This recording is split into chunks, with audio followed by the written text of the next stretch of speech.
Joseph. Oh. Alright, I kid you not. Now this, I don't throw a lot of bullshit on this channel. This was weird. I was walking for very first turn. I heard like a little dog's chain in there, like a little rattling. So I'm a little taken back because normally I think it's all BS, the haunted legends, but that freaks me out. That was a little odd. We got to get out of here soon. All right, I'll continue on my invisibility curse. Hello, welcome to another episode of Forgotten Cemeteries of Ohio. Today we're at Old Egypt Cemetery, located in Kirkwood Township or Fairfield, Ohio. I've seen both of those listed. We're in Belmont County, Ohio today. Alternative names of the cemetery, none that I know of, but I have seen Circle Cemetery and Witches Circle Cemetery as slang. So let's go meet some local residents and hear their story. Alright, a little history about this cemetery. Man, the trip to come here, I still wonder if it was a mistake coming out, because the way into the cemetery is nothing but gravel roads and it goes on and on. And it's raining really bad and there's just massive potholes and stuff. So I really hope I can get out of here today. So we'll find out. Anywho, out of all the bizarre cemetery stories and legends we've heard to date on this channel in 4 years, buckle up for this one. 4 years. What am I doing with my life? This one has more haunted legends than all the Oregon cemeteries combined. I honestly don't even know where to start with this guy. Reading online, we've got witches, hellhounds, rituals, ghosts, invisibility curses, the works. But let's start off with the basics to warm up. Couldn't find an establishment date with this one, but the earliest burial per find a grave is listed as 1839. But I am seeing the unknown date of birth and date of death deal listed on a few memorials online. The Ohio Cemetery Guide describes the cemetery as having an E condition ranking, as in endangered. But you can see in front of us it's not doing too hot, sadly.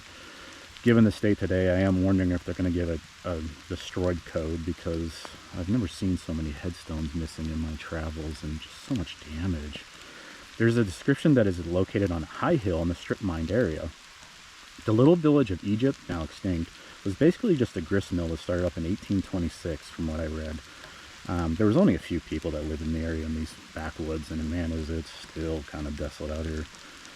Some are in the range of 10 people. There was also a brutal murder that happened in this area, and hopefully if we have time we'll visit that spot where it all happened. I guess there's a memorial somewhere around here. GPS is lost, so we'll see how that works out. Allegedly that murder acted as a catalyst for this area per haunted local legends. Today we do have a few pioneer stories, as we don't visit the headstone of one individual because their headstone was found in a creek many miles from here from some odd reason. We hear the story of a Civil War general who was known to take things slow, even refusing to take promotional offers, in addition to having a love for animals.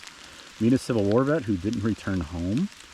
Perhaps meet the man responsible for the grist mill in Old Egypt. Meet an 1812 war vet. Learn of the bloody Battle of Perryville during the Civil War. Hear about the 1798 uprising of the Irishmen against the British Crown, and meet a prisoner of war in this very cemetery. Well, sorta. His headstone is missing, sadly. And finally, learn of a plethora of haunted legends tied to this cemetery. Are there witches buried here? Did I bring a shock collar to protect me from the hellhounds of Belmont County? Will I be cursed and turned invisible if I perform a ritual on camera? And will the ghost of a dead truck driver make a noise for us today? A cemetery is certainly on a different level fantasy-wise, and most say it's cursed by the land and spirits, but we'll try to do the best we can to tell some historical stories as well. I took some time here and gives you an idea of how strange the human destruction is here. Vandalism appears to run deep here, as Margaret J. McWilliams' headstone is shown on Find a Grave as being found in a creek off Road 92 in Belmont, Ohio. Road 92 appears to be named Barkamp Park Road. Looking at Google Maps, I found McMahon Creek, an area 22 minutes southeast from the cemetery by car. Why was their headstone removed and randomly thrown in a creek? Who knows?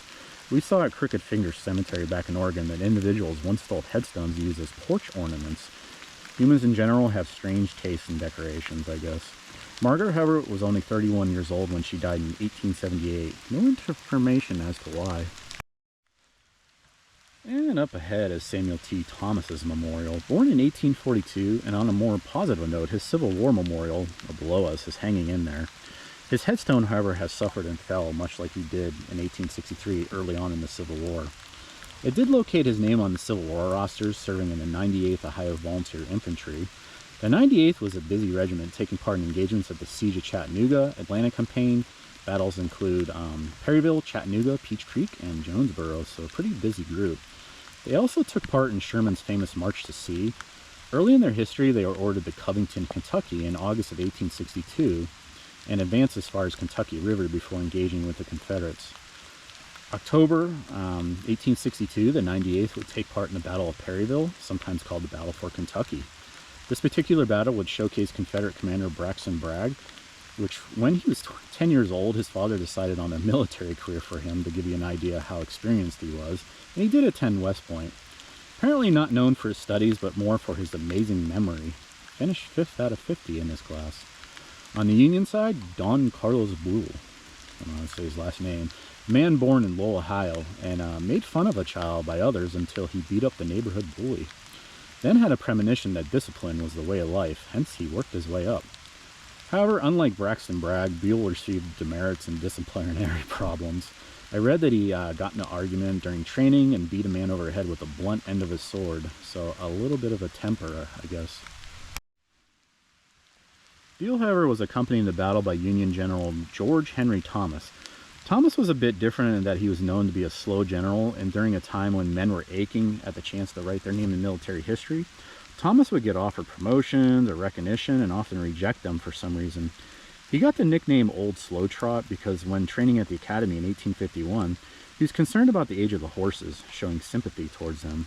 So he orders the men to not overwork the horses and heavily moderates the activity. Even post-Civil War, when most men were writing epic stories of their battles and experience, Thomas never wrote even a post-it note and died a few years after the Civil War, actually. Back to the Perryville battle. This was one of the more bloody battles in the Civil War and one of the largest battles ever fought in Kentucky, and the Union losing 4,241 troops to death, captured, wounded, or just outright lost, compared to the Confederates that lost 3,396, I believe I read. This battle was referred to as pretty even overall, with both sides not backing down, and indeed, both sides claimed victory when all was said and done. I did read that the Confederates were given a tactical victory, but they did not. They did leave in a hurry at one point because they learned they would become heavily outnumbered at one point. They left so fast that they didn't collect their dead. One unknown Civil War soldier stated, "All around us was evidence of death struggle the day before. Bodies of men and horses lay scattered about. In the fields and by the roadside, every house and barn was filled with maimed and dying and dead. Many of them were in the most horrible conditions that the mind can conceive. Some were shot through the head, body, or limbs. Others mangled by fragments of shell, and all suffering the greatest torments." As far as Samuel here, he died of an unknown illness in February of 1863 in Lebanon, Kentucky. I don't know for 100%, but there is a note that I read. James Lloyd ran the grist mill back in the day along Stillwater Creek in Old Egypt. Nothing is listed on Find a Grave, though. Date of birth, date of death, relatives linked, nothing. But I believe I found Mr. Lloyd here. Trying to get some coverage from the rain. Somewhere out there is the resting place of John Wiley, an 1812 war veteran. The note says he served in Captain McNeill's cavalry of Ohio. Ohio during the War of 1812 was at the forefront, mainly because they had a four-way going on in the area, and not the good four-way you're thinking of. It was between the Canadians, Native Americans, and Great Britons, and the United States. A lot of scuffles went on adjacent to Lake Erie, which lies north of Ohio, for the non-Ohio people. In addition, the northeast area of the state had activity, so Ohio was called upon to defend the state. John's father, Samuel Wiley Sr., served in the Revolutionary War as well, and was known for building the first sawmill and a schoolhouse in Miami County, Ohio. John's wife, Sarah Wiley, is also buried somewhere in the cemetery. No markers for both, but perhaps another act of vandalism with headstones stolen long ago. Apologies, but man, there's no headstones to stop by here. You'll see during the tour. It's a little disappointing and concerning. Our next and final story is that of the Scotts. James Scott was born in Scotland in 1780 As the years went by, James would take part in the Irish Rebellion of 1798, a revolt against the British Crown. A few factors triggered this whole revolt. Politics, of course, because you can't get away from those, and economic hardship. YouTube is good at reminding you about doom and gloom. Religion was also a sensitive subject as the British were coming up with targeted policies at Irish Catholics specifically. Ireland wanted to establish an Irish Republic. Thus, in 1791, the United Irishman group formed up. Protestants and Catholics joined forces to try and achieve this dream as an independent Ireland. This group, however, isn't what you call the elite. They were peasants, farmers, and workers. However, at first, they were successful taking back whole cities. That was until the British Crown reacted, and the Irishman group was no match for them, since the Crown were like military trained and had top-notch weapons. This got pretty ugly in that Britain took pretty extreme steps in sending a message to kill the uprising, literally. Rebellion leaders were often executed, homes were burned, and overall just a mass oppression took place. James Scott, the individual in the cemetery, was actually captured during this time when fighting the Queen's cavalry in one fight, and that's not good considering during this time, British General Gerald Lake, I'm going to say his name is, ordered a take no prisoners policy. Captured or wounded, rebels were often killed, at times in large numbers at once, often butchered while pleading for mercy before their death. To add, civilians were interrogated and murdered in the end. Women were targeted heavily and mass sexual assaults took place. Half hangings was also a popular method for interrogation. And what they would do was tighten the rope around your neck until you went unconscious and then repeat the process.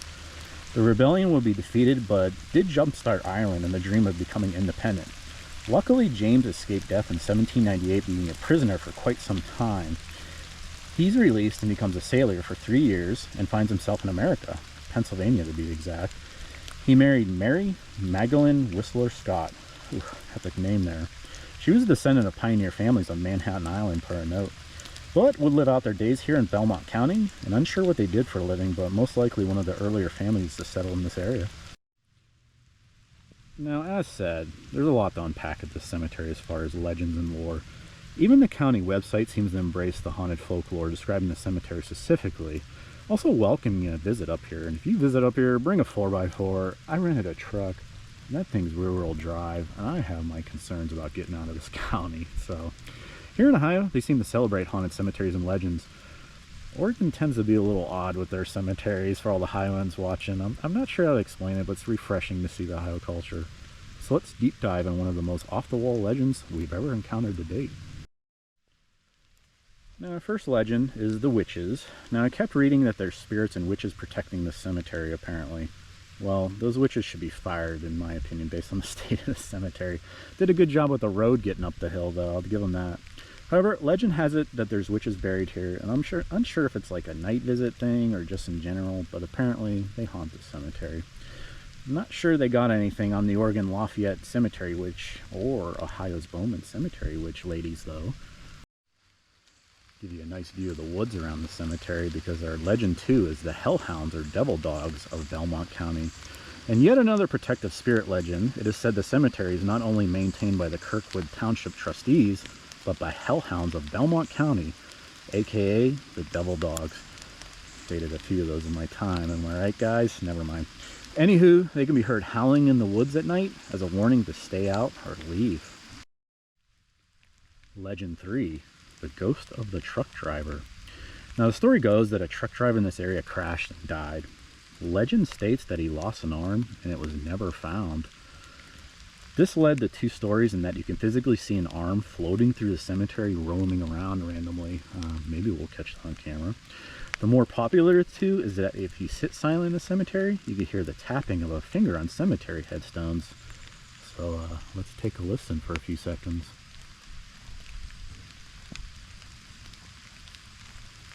Sadly, nothing but raindrops on headstones. I'm sorry to disappoint you.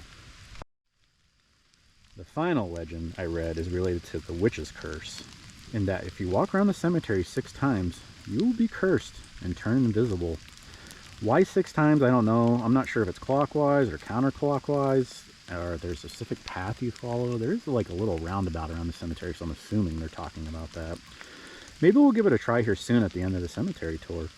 Many years from now, I'm sure someone will find my camera and I'll turn my recording into a found footage movie on Amazon Prime. You never know. Maybe that's my claim to fame there.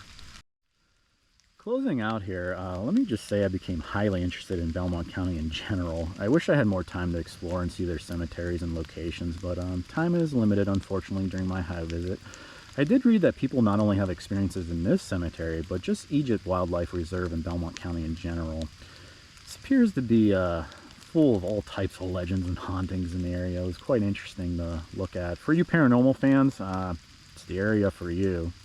Individuals share stories of hearing laughter and cries from the woods in the middle of the night, claims of skinwalkers, shapeshifters, and finally some cryptid called the Flesh Gate.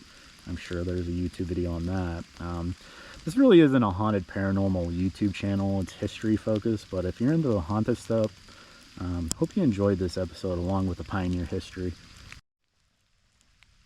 There be the chariot that hopefully takes us home to safety. Time for the tour, which, man, I don't know how much of a tour it'll be.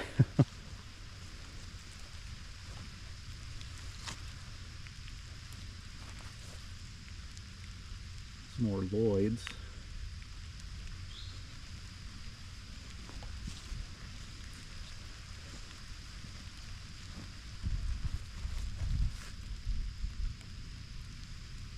Alexander, I think.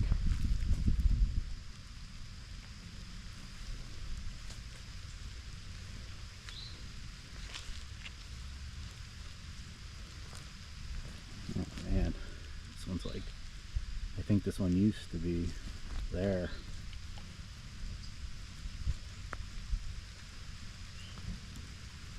Let's say this, yeah, man, it's always shocking. I'm like, oh, this is the worst one we've ever visited as far as vandalism and damage. This by far is the worst.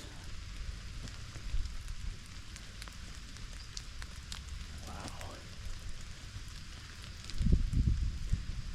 It's like, I don't know, like a lot of people say it's creepy and haunted and all those fun labels. It's just sad and depressing, I think, is the words I would use.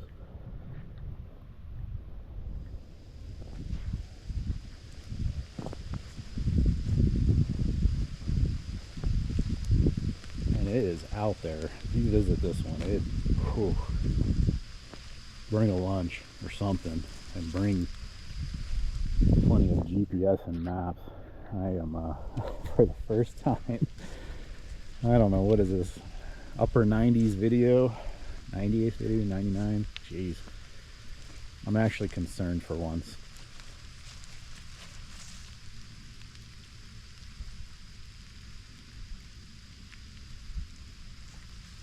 I do think the rain let up a little bit, so that's good.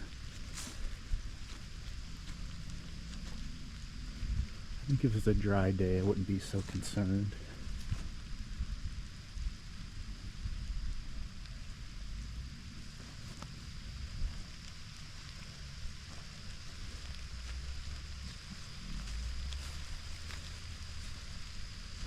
Oh boy, this one just shattered in 3 pieces.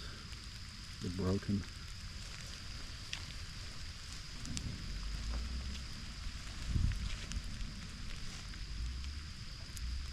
Can't make out anything on there.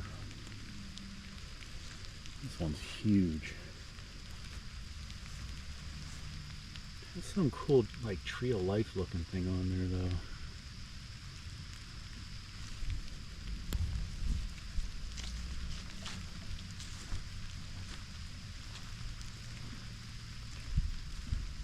Not doing too hot.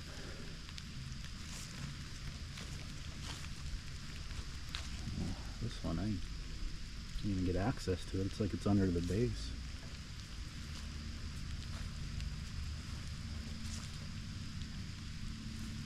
Just a fragment there.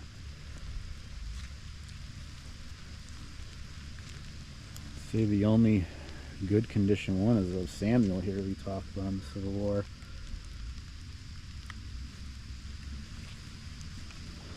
As you can see, his true headstone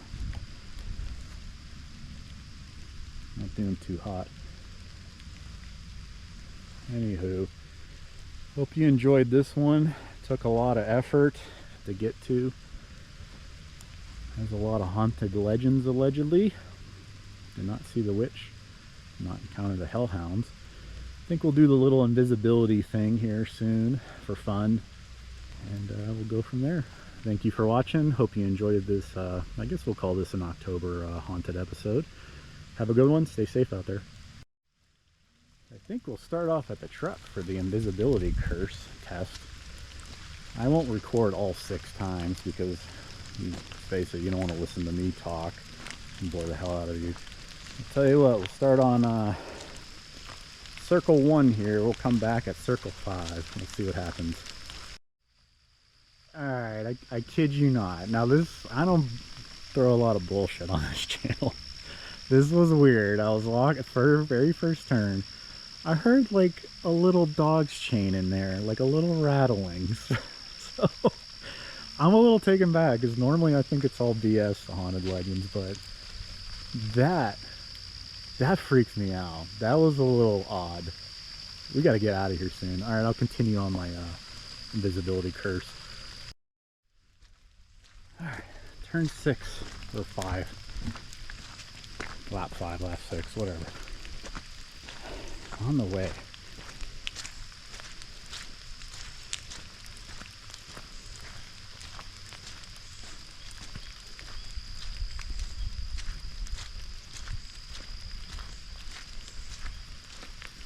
Waiting for that, it's right around this area.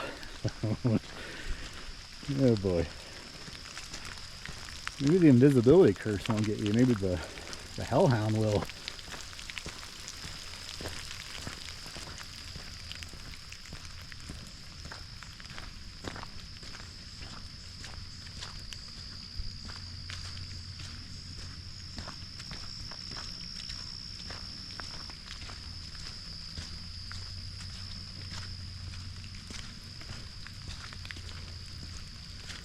Don't worry, I haven't gone invisible yet. I'm just trying to shut up.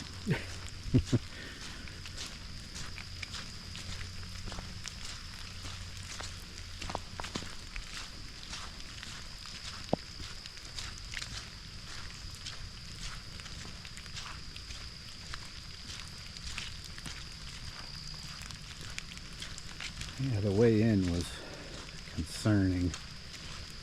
I mean, just massive, like flooding. At one point there was a bunch of deer like drinking from this big hole in the ground, and I was like, oh boy. And it was like 1 minute from the cemetery. I was like, I've come this far. It took me 2 hours to get here by car.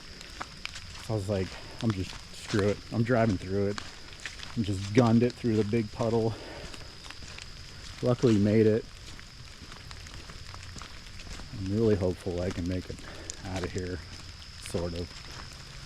That's the path you gotta take, and like I said, this is backwoods. I mean, it is a wildlife reserve at the end of the day, right?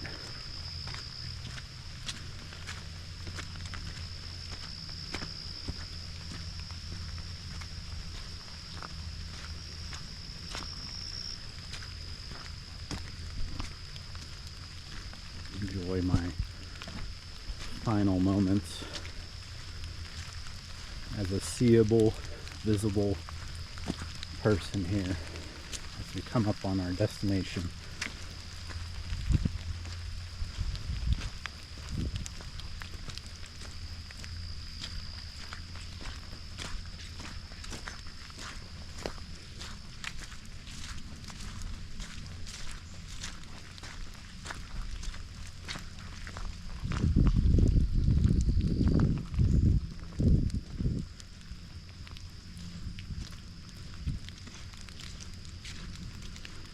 Alright, 3, 2, 1.